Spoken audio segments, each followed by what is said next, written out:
老婆，你怎么成天躺着玩手机呀？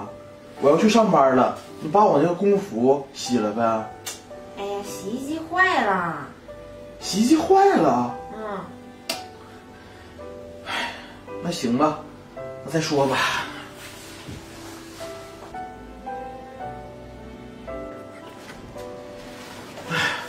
老婆，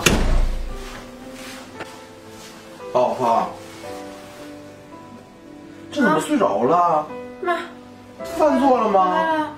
饭没有啊，我一下睡着了。那衣服洗了吗？没有，不告诉你多少回了，那洗衣机坏了的呢。哎，小李，你现在怎么变成这样了？以前你也不是这样的呀，现在怎么天天吃完饭就躺在这儿玩手机，衣服也不洗，饭也不做？你说我每天工作那么辛苦，回来还得给你做饭，你这样是不是有点过分了？什么过分了？你今天是不是工作上不顺心了？还你工作辛苦，你工作辛苦那是你自己的事儿，你回来你冲我发什么火啊？什么我遇到不顺心的事儿了？我告诉你，我的人生不顺心的事儿就是你。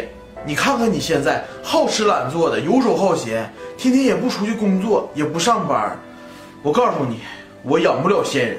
如果明天你再不出去找工作，再这样，咱们就离婚。离婚？胖虎，你现在行了呀你呀？你连这2个字你都跟我说出来了？你不养闲人，你行啊？我还不跟你过了呢你，我要回娘家。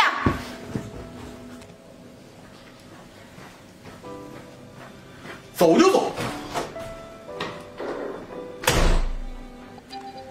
唉，这都几点了，怎么还不回来呀？不回来也好。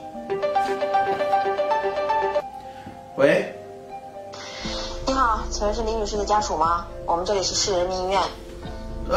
是啊，怎么了？李女士刚才出了车祸，被送到我们医院进行治疗，病人情况现在很危险，你赶紧过来签下字吧。啊，好。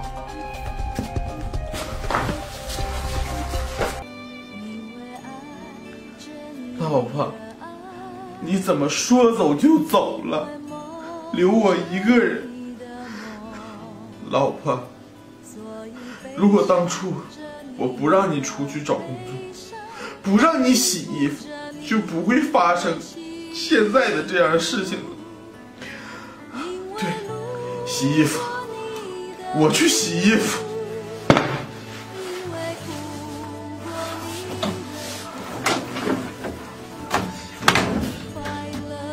啊，这洗衣机到底怎么了？难道真的坏了？我误会我老婆了。